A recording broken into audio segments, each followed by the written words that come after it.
자, 출발하겠습니다. 그리스 시대부터 현대에 이르기까지 인생의 슬픔과 비참함을 제재로 하는 비극은 사람들에게 사랑받고 있다. 아리스토텔레스는 인간이 무언가를 모방하려고 하는 본성을 갖고 있으며 문학의 본질 역시 모방이라고 보았다. 그리고 문학의 일종인 비극도 완결된 사건을 모방하여 만들어지는 것이라고 보았다. 자, 한번 끊어갑시다. 지금 보니까 이 글의 지금 키워드는 비극인 것 같습니다. 비극에 대해서 얘기하고 있는데 아리스토텔레스 언급되고 있고요.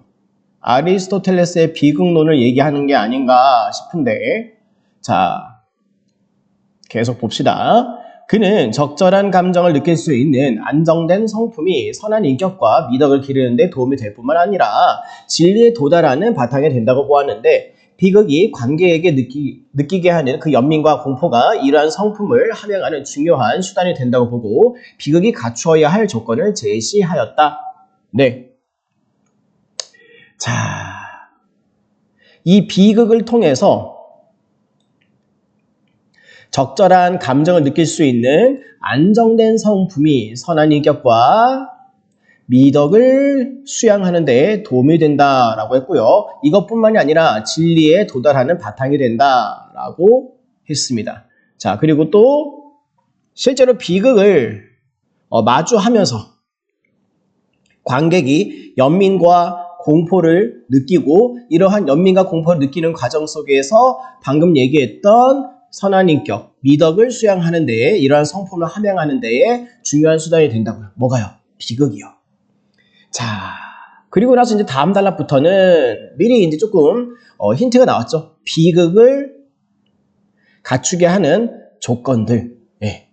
자, 이 문단 보시죠. 비극의 6가지 요소, 자, 6가지 언급되는지 한번 봅시다. 플롯, 인물의 성격, 작품에 담긴 사상, 언어, 음악, 시각적인 요소. 네, 그러네요. 6개. 자, 근데 그 중에서 행위나 사건의 구성을 뜻하는 플롯이 가장 중요한 요소라고 합니다. 플롯. 이게 제일 중요하다. 그는 사건이 우연적으로 전개되는 것이 아니라 개연성을 갖춰야지만 관객들이 작품에 몰입할 수 있고 공포와 연민을 불러일으키는 사건은 관객이 예상하지 못한 순간에 앞선 사건으로부터 인과적으로 연결되어야지 효과가 있다라고 보았습니다. 자, 지금 보니까요. 사건이 우연적이면 안 된대요. 나름대로 개연성이 있어야 된다라고 했고요. 그리고 또 공포나 연민을 불러일으키는 사건은 그냥 갑자기 갑툭튀라고 하죠. 맥락 없이 그냥 막 공포, 맥락 없이 연민 그게 아니라 예상하지 못한 순간에 타이밍이 또 중요하고요. 또 앞의 사건과 관련이 있어야 됩니다. 예상하지 못한 순간에 타이밍을 예상할 수 없고 대신에 내용적인 사건적으로는 인과적인 연관성이 있어야 한다. 또한 살인, 폭력 등의 부도덕한 내용도 공포와 연민을 불러일으키기 위한 장치로 사용될 수 있다고 보았죠. 그는 이러한 사건 제시와 관련한 플롯의 핵심 요소로 반전 그리고 인지를 제시했습니다. 자, 그러면 반전, 인지, 우리가 알고 있는 그 반전 또는 인지를 가리키는지 한번 확인해 볼게요. 자, 반전은 상황, 즉 사건의 흐름이 앞에서 일어난 것과 정반대로 급변하는 것. 그쵸? 우리가 알고 있는 반전이 있다 할 때 그 반전 사건 할 때 그 반전 맞습니다. 그 다음에 인물의 의도와 반대되는 결과가 나타나는 것이다. 그 다음에 인지는요. 방금 전에 반전을 보셨고요. 이번에는 인지. 인물이 무언가를 모르다가 알게 되는 상태로 바뀌는 것. 이때 인물을 누구 얘기할까요? 관객이 아니라 그 극 가운데, 이야기 가운데 등장하는 등장인물 가리키는 겁니다. 관객이 아니고. 등장인물이 뭘 모르다가 이야기가 전개되면서 뭘 알게 되는 상태로 바뀌었을 때 인지사건. 그는 이러한 반전과 인지가 관객에게 연민이나 공포를 불러일으키고 둘이 동시에 일어날 때 더 효과적이라고 보았다.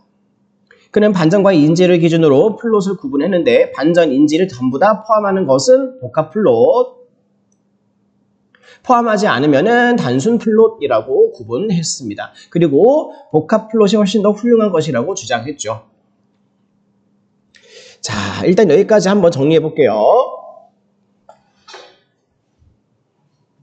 자, 그렇죠. 비극은요, 인생의 슬픔과 비참함을 제재로 삼았습니다. 완결된 사건을 모방합니다. 그리고 비극을 통해서 선한 인격, 그리고 미덕의 수양에 도움이 됩니다. 진리에 도달하는 데 바탕이 되기도 하고요.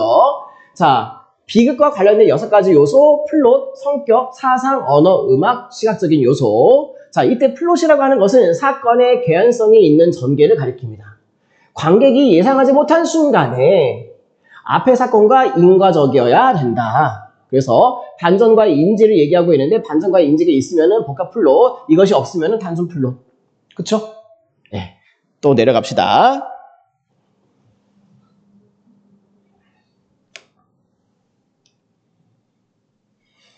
자, 아리스토텔레스는 관객에게 연민과 공포를 불러일으키기 위해서 비극의 인물도 특정한 조건을 갖추어야 한다고 보았습니다. 인물의 조건. 자, 인물은 어떤 조건을 갖추어야 할까요? 자, 그는 희극의 주인공은, 자, 비극이 아닙니다. 이번에는 희극. 희극일 때의 주인공은 보통의 사람보다 조금 모자라게, 우스꽝스럽게. 자, 근데 비극은요. 지금 우리가 계속 논의하고 있는 비극일 때의 주인공은 고귀한 신분이어야 합니다. 고귀한 신분. 인간적인 결함이 있어야 합니다. 악행이나 악덕이 아닌, 자, 악행이나 악덕이 아닌이에요. 악행이나 악덕이 아닌 과오나 실수. 그것으로 인해서 불행해져야 한다. 자, 부연설명 그 다음에 나옵니다. 주인공은 선하지도 악하지도 않은 존재로서 자신이 저지른 잘못보다 더 큰 고통을 겪어야 한다. 의로운 인물이 불행해지면요, 사람들은 저 사람 착한데 왜 벌받지? 왜 불행해지지? 반감이 생겨요. 자, 그 다음에 악한 사람, 아까 얘기했던 악행이나 악덕이 아니어야 한다 했잖아요. 만약에 악한 사람이 불행해진다고 하면은 그래, 그럴 줄 알았어, 이렇게 사람들은 받아들이잖아요. 자, 그러면은 이게 그럴 줄 알았어, 마땅히 한 일로 인식될 뿐 연민과 공포를 불러일으키지 못하기 때문이죠. 그는 아리스토텔레스는 관객이 잘못이나 실수에 비해서 주인공이 더 큰 불행을 경험한다고 판단하면은 연민을 느끼고, 어떻게 이런 식으로 연민을 느끼고 인간적인 결함을 지녔다는 점에서 자신과 닮은 것처럼 느껴지는 주인공이 불운을 겪는다고 판단하면은 나도 그랬는데, 야, 저 사람도 저렇구나, 이렇게 마치 자신에게도 그런 일이 발생할 수 있다는 생각에 공포까지도 느낄 수 있다고 보았습니다. 자, 여기까지 또 한번 분석해 볼게요. 자, 인물에 대한 조건입니다. 먼저 희극일 때는요, 좀 모자란 인물, 우스꽝스러운 모습으로 등장합니다. 하지만 지금 계속 논의하고 있는 비극에서는 고귀한 신분으로 설정, 인간적인 결함이 있습니다. 하지만 악덕이나 악행은 아닙니다. 과오나 실수겠죠. 잘못 저지른 것보다 훨씬 더 큰 고통과 불행을 겪습니다. 이로 인해서 관객들은 연민과 공포를 느끼게 되겠죠. 자, 또 내려갑시다. 자, 아리스토텔레스는요, 비극의 궁극적인 목적은 관객이 연민과 공포를 느낌으로써 카타르시스를 이루는 것이라고 보았습니다. 우리가 알고 있는 그 카타르시스 맞죠? 감정의 정화. 카타르시스는 후대의 학자들에 의해서 다양하게 해석되고 있는데 대표적인 해석으로 다음과 같은 것들이 있다. 자, 먼저 윤리학적인 해석입니다. 자, 윤리학이라고 하는 거 보니까 윤리적이고 도덕적인 어떤 이야기가 가미가 될 것 같아요. 카타르시스를 관객의 감정 중에서 불균형하거나 과잉된 부분을 도덕적으로 정화하는 것으로 본다. 평소 사람들의 마음속에는 연민, 공포 등의 감정이 쌓여 있는데 이러한 감정 중에서 부정적인 부분들을 정화함으로써 감정 가운데에서 부정적인 부분들을 정화한다. 그래서 이거를 정화하고 나서 어떻게 되는데요? 감정을 맑게 만들어서 도덕적인 성숙을 이룬다. 그쵸? 도덕적이다라고 하는 말, 도덕적인 성숙이라고 하는 키워드가 등장했네요. 그래서 윤리학적인 해석이겠죠. 자, 이 해석은 감정을 잘못 사용할 경우에 문제가 될 수 있으므로 감정을 정제 또 조절하는 데 초점을 두는 것이죠. 자, 두 번째입니다. 정신분석학적인 해석. 자, 정신분석학적인 해석. 자, 어떻게 얘기하는지 봅시다. 카타르시스를 마음속에 억눌려 있는 병적인 감정의 분출로 본다. 자, 억눌려 있는 병적인 감정의 분출. 선생님 있잖아요. 지금 좀 전에 했었던 윤리학적인 해석에서도 부정적인 부분의 정화라고 했잖아요. 그거랑 병적인 감정의 분출이라고 하는 게 무슨 차이가 있을까요? 우리는 살아가면서 공포 또는 뭐 불행, 좌절, 슬픔 이런 게 있죠. 근데 그런 어떤 슬픔이나 혹은 뭐 불행에 대한 어떤 그 좌절되는 마음들 이런 것들이 마음속에 감정이 샘솟는다고 해서 우리가 나는 병리적인 사람이다라고 얘기하진 않아요. 일반적인 사람들도 부정적인 감정들이 우리 마음속에서 들락날락하죠. 근데 그런 수준을 넘어서는 거, 소위 병리적인 상태에 있는 사람들의 감정, 그거 얘기하는 거예요. 이 해석은 부정적인 감정을 해소하는 데에 초점을 두는 것으로서 울고 나서 마음이 후련해지는 것처럼 억눌려 있던 감정을 비극의 인물에 투사해서 분출함으로써 정서적, 심리적으로 건강해질 수 있다고 보는 것이다. 자, 그리고 도덕적인 성숙이라고 하는 말 나와요? 안 나와요? 안 나와요. 정서적, 심리적 건강, 이게 이제 그 결론이죠.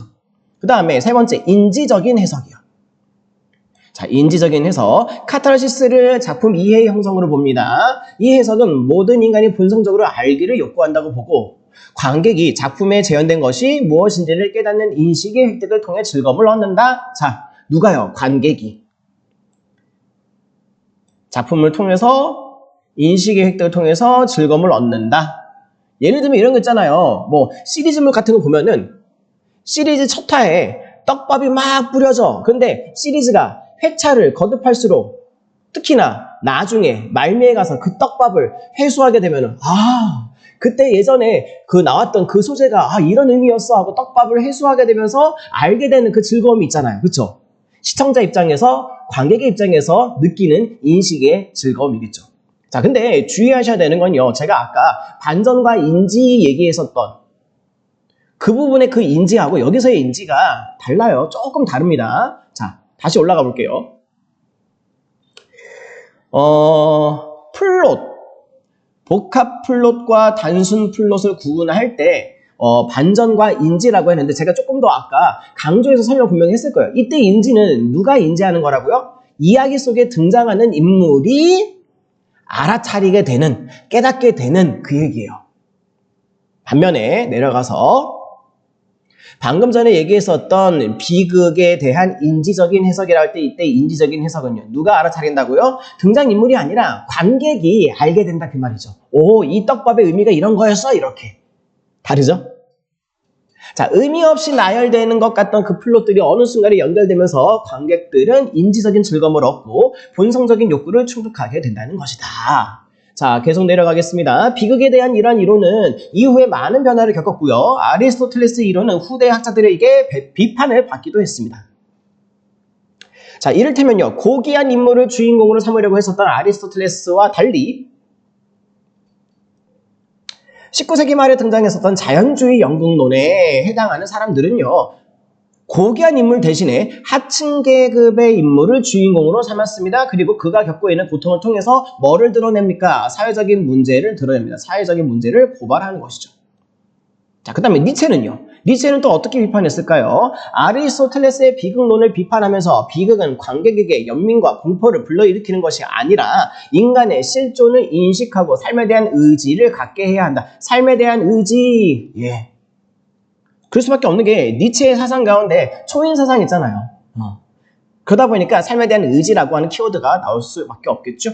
자, 하지만 이러한 변화와 비판에도 불구하고 아리스토텔레스의 이론은 아직도 많은 예술 분야에서 사용되면서 우리에게 많은 영향을 끼치고 있다.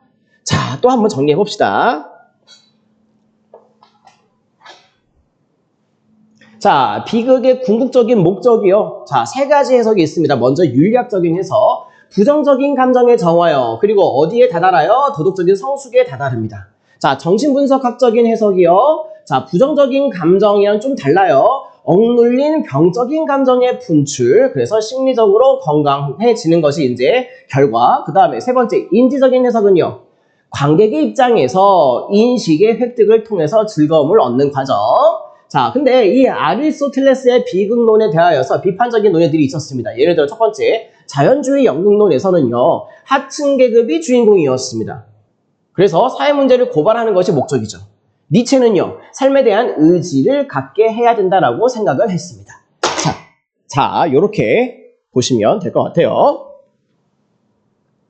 자, 이제 문제 한번 들어가 볼게요. 자, 첫 번째 1번 문제입니다. 자, 1번 문제. 자, 내용과 일치하지 않는 것. 자, 틀린 거 고르는 건데요. 자, 보기 1번부터 한번 봅시다. 아리스토텔레스는 작품에 담긴 사상과 음악도 비극을 이루는 구성 요소라고 보았다. 6가지 요소 가운데 사상, 그 다음에 음악 들어가 있었죠. 1번은 맞는 설명. 그 다음에 2번 선지. 아리스토텔레스는 반전, 그리고 또 인지의 포함 여부로 플롯을 단순 플롯과 복합 플롯으로 구분했다. 들어가 있으면 복합 플롯, 빠져 있으면 단순 플롯. 그쵸? 맞아요. 그 다음에 선지 3번 볼게요. 니체는 비극이 연민과 공포를 불러일으키는 것이 아니라 삶에 대한 의지를 갖게 해야 한다고 보았다. 니체가 비판했던 내용 보시면은 삶에 대한 의지를 갖게 해야 된다라고 하는 말 등장했었죠. 맞아요. 그리고 선지 4번. 자연주의 연극론자들은 어떻게 비판했을까요? 아리스토텔레스와 달리 연극에서 하층 계급의 인물을 통해서 사회적인 문제를 드러내고자 했다. 하층 계급 인물을 주인공으로 삼았다. 그리고 사회 문제를 고발한다. 맞는 얘기죠. 5번 선지 보겠습니다. 아리스토텔레스는 비극과 달리 희극은, 자, 이번에는 희극입니다. 희극. 보통 사람보다 모자란 존재로 인식되는 인물을 주인공으로 삼아까지는 맞아요. 여기까지는 맞아요. 하지만 그 이후의 내용이 틀렸죠. 영웅적인 모습을 보이는 거, 요게 틀렸네. 자, 그래서 5번이 정답. 자, 2번 문제 내려갑시다. 자, 2번 문제 역시나 적절하지 않은 것 찾기인데요. 자, 기억, 니은, 디귿이 뭔지 한번 확인해 봅시다. 기억, 니은, 디귿. 자, 기억, 니은, 디귿이 뭘까요? 기억, 니은, 디귿. 아, 요거네요, 요거. 자, 기억은 윤리학적인 해석, 그 다음에 니은은요, 정신분석학적인 해석, 그 다음에 디귿은요, 인지적인 해석. 요렇게 요 세 가지. 자, 한번 적어보고 시작을 합시다. 자, 기억, 윤리적인 해석, 윤리학적 해석, 그 다음에 니은은요, 정신분석학적 해석,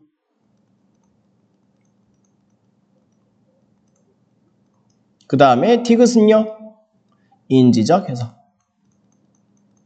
그쵸? 요렇게 놓고 한번 봅시다. 적절하지 않은 것 찾기인데. 자, 보기 1번. 자, 기억. 윤리학적인 해석에서는 관객이 카타르시스를 통해서 도덕적으로 더 나은 인간이 될 수 있다고 보았다. 도덕적이라고 하는 키워드 나왔네요. 맞는 것 같은데요? 예, 1번은 맞아요. 설명 맞습니다. 그 다음에 2번 선지. 자, 디귿. 인지적인 해석에서 관객이 플롯에 대한 이해를 바탕으로 작품에 무엇이 재었는지를 깨닫는 것과 카타르시스를 관련지어서 이해한다. 예, 이것도 맞죠.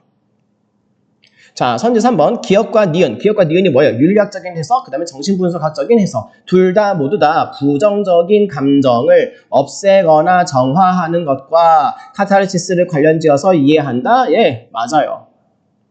물론 부정적인 감정이라고 하는 어떤 디테일한 부분에 있어서 미묘한 차이는 있겠습니다만은, 예, 큰 틀에서 보았을 때 맞습니다. 그 다음에 선지 4번. 기억과 디귿은 모두 다, 기억이 뭐예요? 윤리학적인 해석, 그 다음에 디귿은 인지적 해석. 모두 다 관객이 자신의 감정을 정확히 이해하는 것을 카타르시스라고 본다? 글쎄요. 이게 카타르시스였나요? 네, 전혀 상관이 없죠? 네, 4번이 틀린 것 같아요. 네. 갑자기 맥락 없는 지금 서술이 나왔습니다. 5번 선지, 그 다음에 자, 5번 선지. 니은. 정신분석학적인 해석에서는 비극을 통해서 정서적, 심리적 건강을 얻을 수 있다고 보고, 디귿은요, 인식의 획득을 통해서 인간의 본성적인 욕구를 충족할 수 있다고 보았다. 자, 니은은 정신분석학이요, 정서적, 심리적인 건강을 획득한다. 맞고, 그 다음에 디귿은 인지적인 해석인데, 인식의 획득, 그것을 통한 즐거움, 맞죠. 예, 5번 선지도 맞습니다.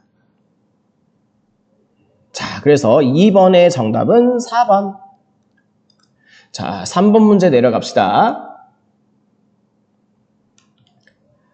자, 윗글에 아리스토텔레스와 보기 박스 안에 있는 플라톤을 비교해서 이해했을 때 가장 적절한 것. 자, 그러면 아리스토텔레스의 생각과 플라톤의 생각, 우리 그동안에 뭐 여러 모의고사나 무슨 문제를 통해서 아리스토텔레스와 플라톤의 생각을 견주는 문제 참 많이 풀어봤을 거예요. 맞아요. 자, 플라톤의 입장 한번 봅시다. 플라톤은 문학이 참된 실제인 이데아를 모방한 현실을 다시 모방한 것이라고 보고, 자, 한번 끊어갈게요. 자, 이데아가 있어요. 플라톤한테 있어서 이데아는 원본입니다. 오리지널. 근데 이 이데아인 원본을 모방하면 현실이 됩니다. 즉 현실은 이데아의 모방품이죠. 근데 현실 속에서 현실의 사건들을 모방했어요. 그게 이제 문학이에요. 사실 문학뿐만이 아니라 현실의 부분들을 모방한 것이 이제 소위 이제 예술이 돼요.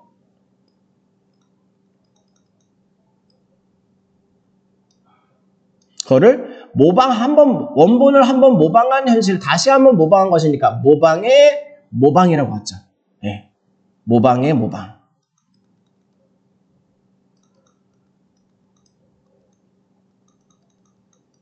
그래서 지금 보기 박스에서는 모방이라고 하는 단어를 채택을 했는데, 다른 지문에서는요, 사본이라고 하는 말을 쓰기도 합니다. 사본. 사본의 사본.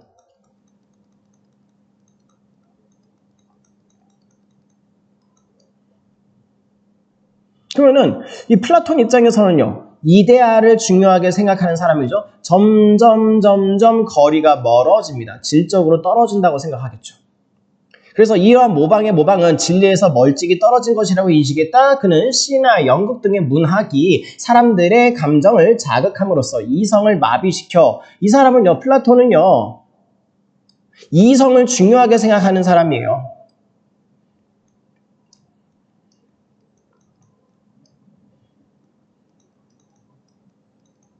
이성은 우월한 것이고요.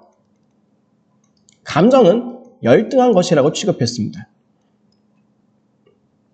그러니까 문학작품을 우리가 향유하면서 감정적으로 풍부해지는 것은 열등한 길로 나아가는 것이죠. 이성이 마비된다고 하잖아요. 합리적인 판단을 하지 못하게 만든다고 비판했습니다. 또한 문학에서 다루고 있는 살인, 배신 등의 부도덕한 내용들이 도덕적인 모범이 되지 못하게 하는 비교육적이다. 교육의 문제까지도 이제 언급하고 있습니다. 이렇게 비판을 하면서 시인을, 그쵸? 작가에 해당하는 요 시인을 추방해야 된다라고 주장했습니다. 그가 보기에 문학은 인간이 도덕적으로 성장하는 데 방해가 되는 허상에 불과한 것이었죠. 그래서 다른 지문에 보면, 다른 이제 그 아티클에 보면은 플라톤은 이러한 예술 작품 등을 가리켜서 사기라고 했습니다. 특히나 소설 이런 거는 서술 다 전부 다 소설에 등장하는 이야기들은 허구적인 이야기잖아요. 사기의 이야기, 가짜 이야기, 속이는 이야기라고 했습니다. 자, 일단은 보기 내용은 이렇게 되는데, 자, 이제 선제 분석 한번 해볼게요. 올바른 거 고르는 거예요. 자, 보기 1번. 아리스토텔레스는 플라톤에 비해서 문학이 사람들에게 긍정적인 효과를 미칠 수 있다는 점을 경시했다? 아니요, 경시한 게 아니죠. 효과가 있다고 했잖아요. 1번 틀렸고, 그러면 선지 2번. 아리스토텔레스와 달리 플라톤은 인간이 진리에 도달하는 데 문학이 중요한 역할을 할 수 있다고 보았다? 아니요, 할 수 있다가 아니요, 할 수 없다고 생각했죠. 플라톤이. 또 틀렸네요. 선지 3번. 아리스토텔레스와 플라톤 모두 다 문학에서 다루고 있는 부도덕한 내용들이 문학에서 추구하는 목적을 이루는 데 도움을 준다는 점에서 긍정적으로 평가했다? 플라톤은 그렇게 생각 안 했죠. 그렇죠? 자, 그래서 3번 선지도 틀렸고, 4번 선지 내려갑시다. 아리스토텔레스는 모방의 결과물에 해당하는 이 비극이 인간의 본성을 극복한 결과물이라고 보았고, 인간의 본성을 극복했다고요? 여기서 벌써 틀렸네요. 그 뒤에도 봅시다. 플라톤은 문학이 모방의 결과물인 현실을 다시 모방한 것에 불과하다고 보았다. 그쵸? 아까 봤었던 본성을 극복했다라고 하는 이 언술이 잘못됐습니다. 자, 선지 5번이요. 아리스토텔레스는 비극이 선한 인격을 기르는 데에 선한 인격 기르기, 미덕을 수행하기, 거기에 긍정적인 영향을 미친다고 보았고, 플라톤은 문학이 불러일으키는 감정이 인간의 이성적인 판단에 부정적인 영향을 미친다고 보았다. 이게 맞네요. 네, 정답은 5번. 자, 4번 문제 내려가 봅시다. 자, 4번 문제입니다. 4번 문제 보니까 자, 윗글에 나타난 아리스토텔레스의 관점을 바탕으로 뭐를 바탕으로? 아리스토텔레스의 생각을 중심으로 보기 박스를 이제 봐야 될 것 같아요. 자, 근데 적절하지 않은 거 찾기입니다. 자, 안티고네는요. 안티고네와 크레온이라고 하는 두 인물의 얽힌 이야기를 다룬 그리스 비극입니다. 비극이네요. 자, 아리스토텔레스의 비극론을 충실하게 반영한 작품으로 인정받습니다. 자, 아리스토텔레스의 관점에서 이 작품을 분석하면 크레온을 주인공으로 볼 수 있다. 자, 이 작품은 오이디푸스의 두 아들이 왕위를 두고 다투다가 모두 죽는 내용으로 시작한다. 자, 인물 관계도 한번 정리 좀 해볼게요. 오이디푸스의 두 아들이 왕위를 두고 싸우다가 다 죽어요. 자, 오이디푸스의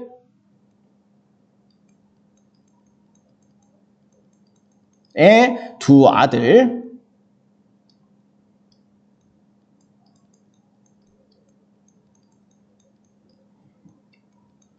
둘 다 죽어요.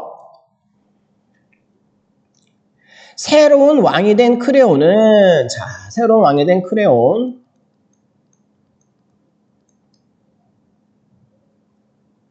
이 죽은 아들 둘 중에 한 명만 장례를 치르게 하고 나머지 한 명은 매장을 금지합니다. 오이디푸스의 딸인 안티고네는요. 자, 아들만 있었던 게 아니네요. 딸도 있었어요. 그리고 딸의 이름이 안티고네입니다.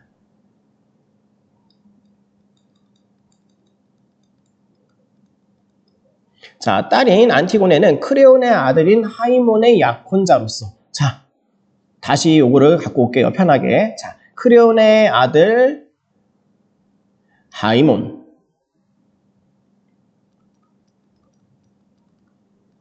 그 다음에 안티고네, 둘이 이제 약혼 사이죠.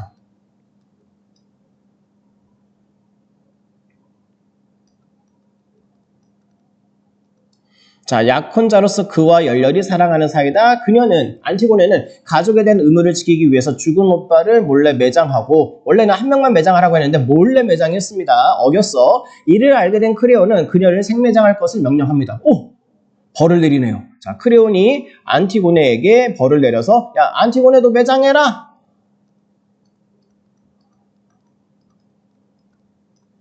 그죠?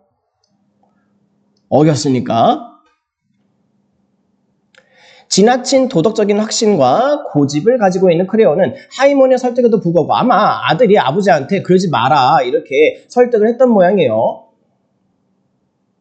생각을 바꾸지 않습니다. 예언자가 찾아와서 크레온의 행위는 신들의 분노를 살 것이라고 말을 하고 크레온은 자신의 행동이 오만하고 잘못된 것임을 깨닫게 된다. 자, 자기의 생각이 잘못된 것임을 깨닫게 된다. 자, 이야기 속에 등장하는 등장인물이 무언가 이제 알게 됐어. 깨닫게 됐어. 이거 뭐야? 반전과 인지할 때 그 인지죠. 반전과 인지할 때 그 인지. 그가 생각을 바꿔서 안티고네를 구하라고 명령을 내리면서 사건의 방향은 이전과 반대로 변하게 됩니다. 자, 하지만 안티고네를 구하러 갔을 때 이미 안티고네는 목숨을 끊은 상태였고, 가서, 야, 매장하지 마라! 근데 그 사이 벌써 죽었어요. 네. 아직 살아있을 것이다 라고 생각을 했는데 죽었어. 여기에 반전이 있죠.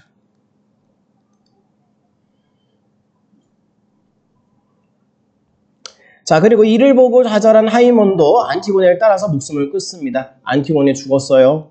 그리고 약혼자 하이몬도 죽어요. 그리고 이를 알게 된 하이몬의 어머니 에우리디케도 목숨을 끊으면서, 자, 하이몬의 어머니면요, 크레온의 부인이겠네요. 부인도 죽어요. 네. 크레온은 가족들을 모두 다 잃어버리는 비참한 결말을 맞이하게 됩니다.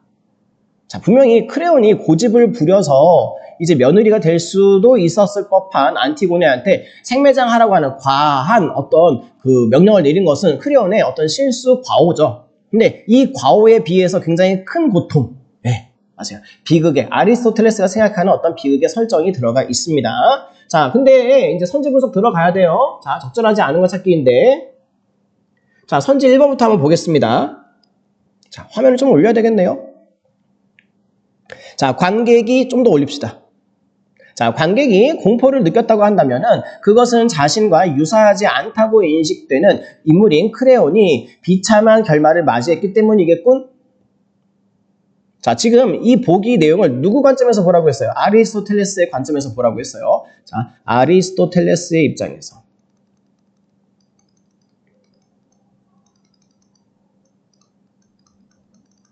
아리스토텔레스가 얘기하고 있는 비극론에 따르면요.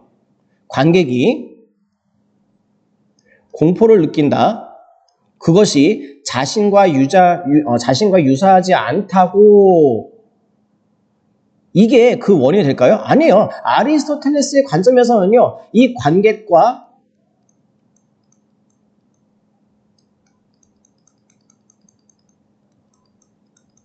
유사해야 된다라고 하는 언술이 있었죠. 여기서 벌써 틀렸네요. 네.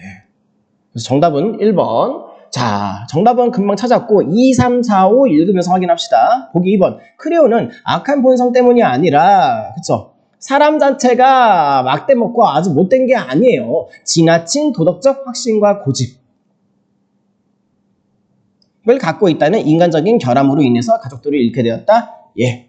그 다음에 선제 3번. 하이몬. 아들의 죽음은 하이몬과 안티고네가 열렬히 사랑했다는 앞선 사건과 관련된 것이므로 그쵸? 내용의 개연성 확보되어 있습니다. 사건과 관련이 있습니다. 네, 개연적이죠.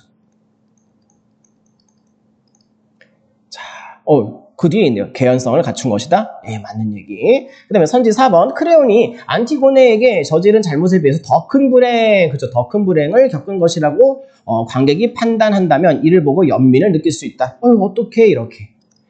맞아요. 그 다음에 선지 5번. 크레온이 예언자의 말을 듣고 자신의 행동이 잘못된 것임을 깨닫는 것은 인지, 그쵸? 인지로서 안티고네를 구하라고 하는 그 명령을 내렸음에도 불구하고 안티고네가 죽음에 이르는 것은 반전. 그렇죠. 네. 정답은 1번이었죠? 네. 이제 다음 문제 내려갑시다. 5번 문제가 있었던 것 같아요. 자, 5번 문제. 어휘 문제네요. 자, 틀린 거 찾는 거예요. 자, 하나씩 봅시다. A.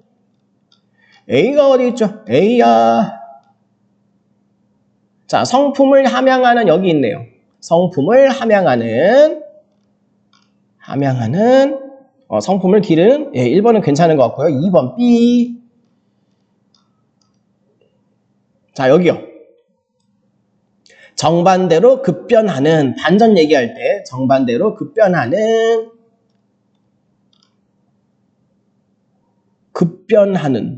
급변하는 것과 이어진다라고 하는 말 다르지 않아요? 급변은 방향에 대한 얘기잖아요. 방향이 바뀐다 그 얘기인데 이어진다는 얘기는 그냥 연결만 얘기하는 거잖아요. 예, 이게 틀렸네요. 정답은 2번.